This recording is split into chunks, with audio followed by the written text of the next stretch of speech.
about, I was taking some of those corners up here, just trying to make sure I didn't downshift. A few times I found myself at first. Sometimes I do get, I lose track a little bit of that gear. You're not really supposed to. You're supposed to really, know the gear you're in. And when you downshift, of course, you're subtracting from 7th or 6th.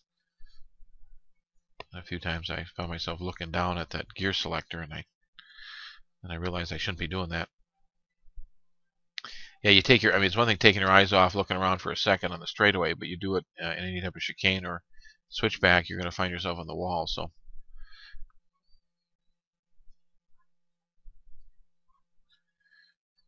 now there was a conversation before about somebody, I think Disco Potatoes is switching teams or cars, and I think there was some testing going on.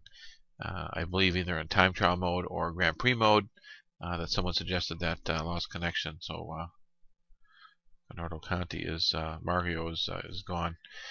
Something about the cars are faster, and again I had the question, I think, in the previous videos about the Red Bull, and it sounds like everything is equal, and it's equal to the Red Bull, although I guess there is a wheelbase difference in some of the cars. I know when I actually went to a McLaren or a different model with the same setup, there's some shrapnel or something sitting in the tractor, so somebody hit something. Okay, I saw that last lap. But I switched a couple models, like to a McLaren or something, and I did the same setup. Yeah, it was about 4/10 faster, so there seems to be a difference, although there may not be a difference under multiplayer. Although I'm usually practicing. I always practice with the same car. But I wonder next year whether we stay with the assist league or the non-assist league. I wonder how we can, if there's some type of rule of us registering for the kind of team or car we want. Is it first come first serve? Is it going to be based upon finishing order? Do the guys in this year's league have a choice of what cars they can get for next year's league? Although I think the general response is nobody like. I always wonder why nobody wanted the Red Bull, and I think the response was nobody cares for Vettel. So I don't know.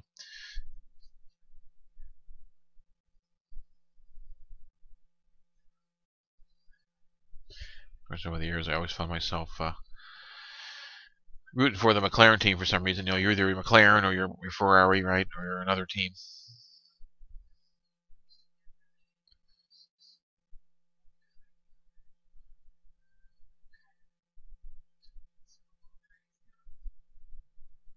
Although I thought it was interesting when you watched Real F1 years ago, and they had Mika Hakkinen on there, and he was kind of a clown in this driver interview. But really don't like or dislike any of the drivers. I think that was a question in one of our post pre-interviews. But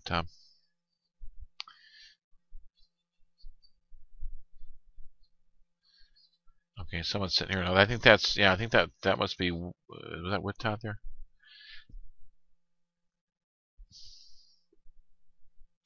I think he spun it again there. Let's go back and rewind that one.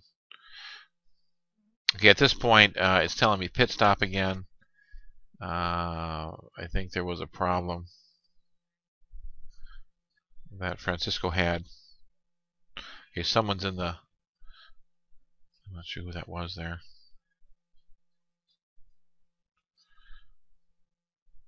.146.2 is the best lap. Pretty pathetic, actually.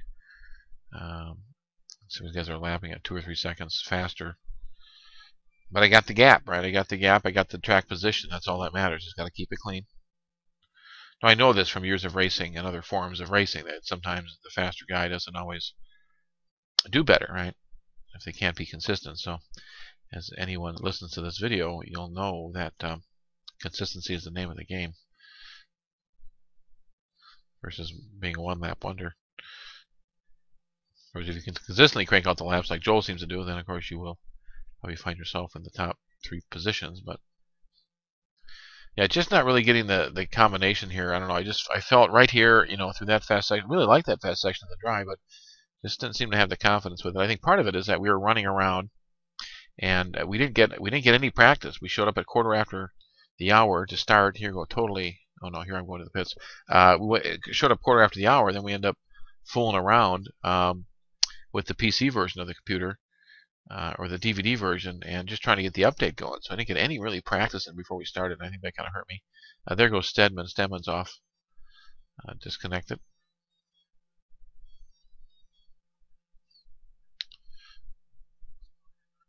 Okay, so it tells me I should rejoin in 5th. Gap to Wolfman at 22 seconds. John Robb is in 6th.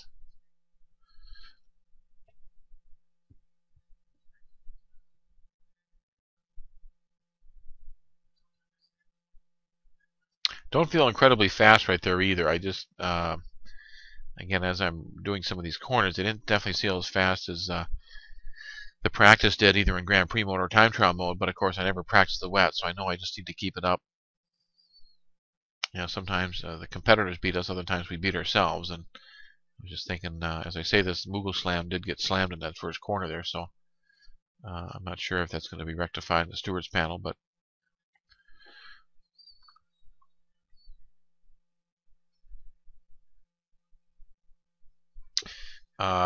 you know, here I'm just looking at that fuel mixture. I'm playing around with this thing, and I'm thinking to myself, um, and I'm not quite clear on that either. You know, can I turn those revs up, you know, as I'm driving? And of course, here I'm thinking to myself, I just did a pit stop, but why is it showing my fuel -1 lap in red? And I'm thinking, wait, I should have enough fuel. Although I think it eventually cycles through, and then it shows me in an amber color. And eventually here on the radio that I'm at optimal fuel and optimal, or engine and tire.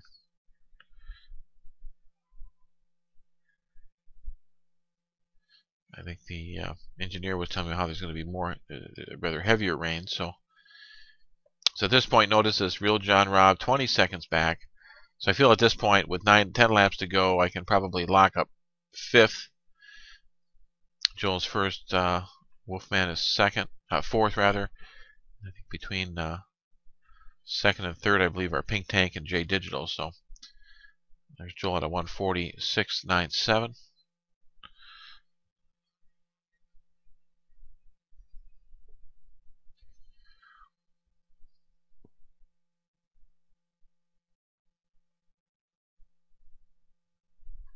Again, running on that new i7 2600K chip, top end gigabyte motherboard. Okay, here's Joe. So I just go a little wide here. Yeah, I go a little wide on purpose. And Joe's coming. And again, as usual, when the fast guy comes by, I just try to hang it as long as I can.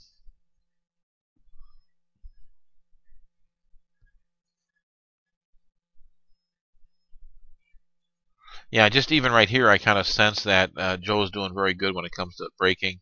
I think I'm giving up a lot of, you know, tenths of a second or seconds sometimes in the braking zone, just not going deep into the pocket. And I think you need to do that along with heavy shifting. And I think that's where I got to work on my delivery, so to speak. And he's just pulling away from me like I'm standing still here. Yeah, so then I'm watching Joe turn. I get off my mark here, so I'm realizing with 9 laps to go, just clean it up, just bring it home.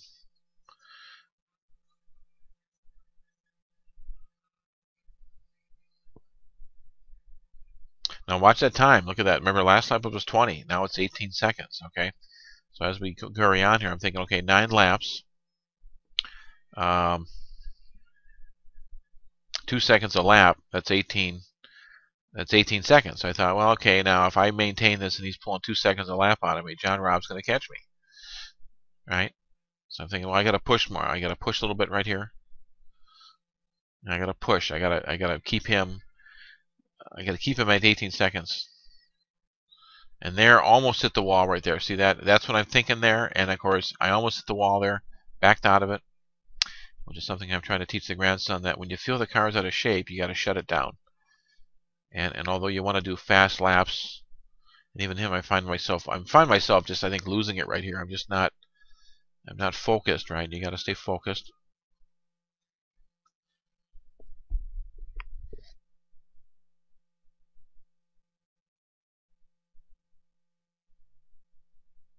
So 18 seconds here. I'm fooling around with that fuel mixture, and I'm thinking, okay, I think they said switch it to 1. I think save fuel is what they said. So at this point, I think that status was telling me that I was red on the fuel, and I didn't quite understand that. I'm still kind of confused about the fueling on the game.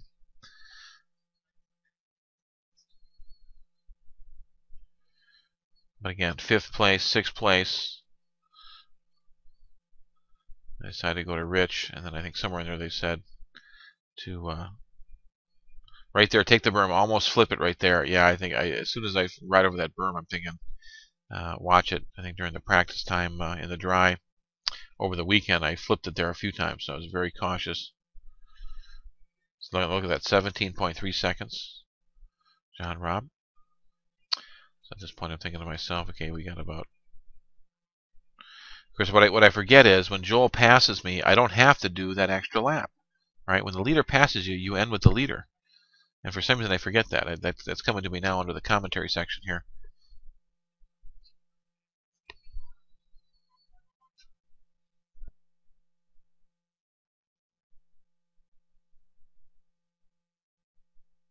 Yeah, a couple times right to that chicane there that I clipped the wall under practice. I was very careful. I'm pretty proud of myself, actually, that I can, show up at a rain race and mind my P's and Q's.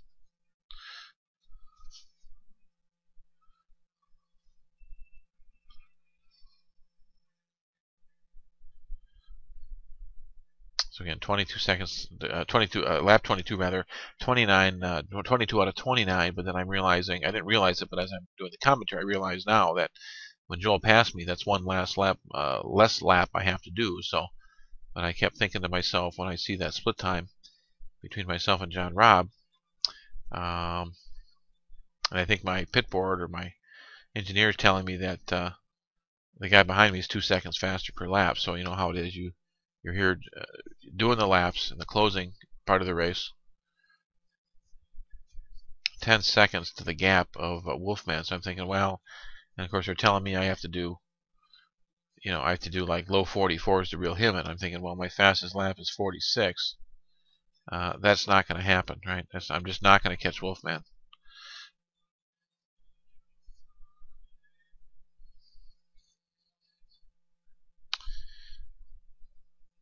Yeah, of course, the biggest thing we can do as racers is to make sure you stay on that apex, you get your turning points, your braking points down. After a while, there's a definite feel, there's definitely a groovy feel to the track. And just trying to get in a rhythm is really the key, no matter what you race. I missed that split time with John Robb. Yeah, 12 seconds. You see that? It was just 18, or I'm thinking 12 seconds. I got 6 laps to go. Yeah, well, that's about 2 seconds, and I'm sure John Robb, as you listen to this, you're thinking to yourself, we can catch this guy. It's one thing if you're not doing the times and your pit board's telling you to do the times. It's another thing if you're doing the times, your pit board says you can catch him, and you're on schedule to catch him. So 12.049.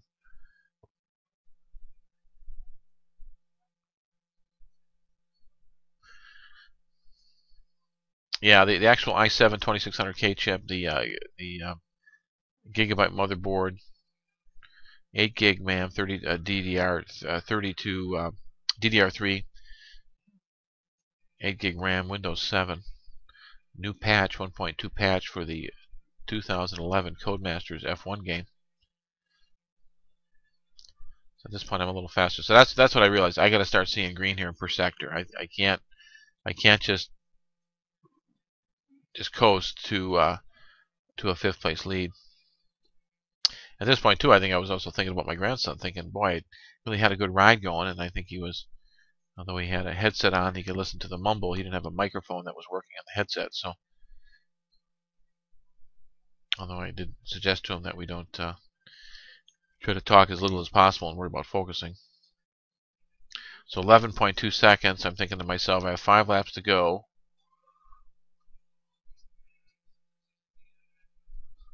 So 2, 4, 6, 8, 10. I'm thinking, boy, he's right there. He can catch me.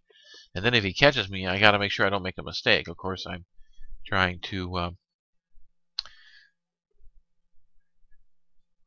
be as good as my talent will allow, just not to make mistakes. So at this point, I'm thinking to myself, just drive the car. Don't worry about the time. Don't worry about the gap. Just drive the car. When you start worrying about times and gaps, that's when you start slowing down. You start making mistakes.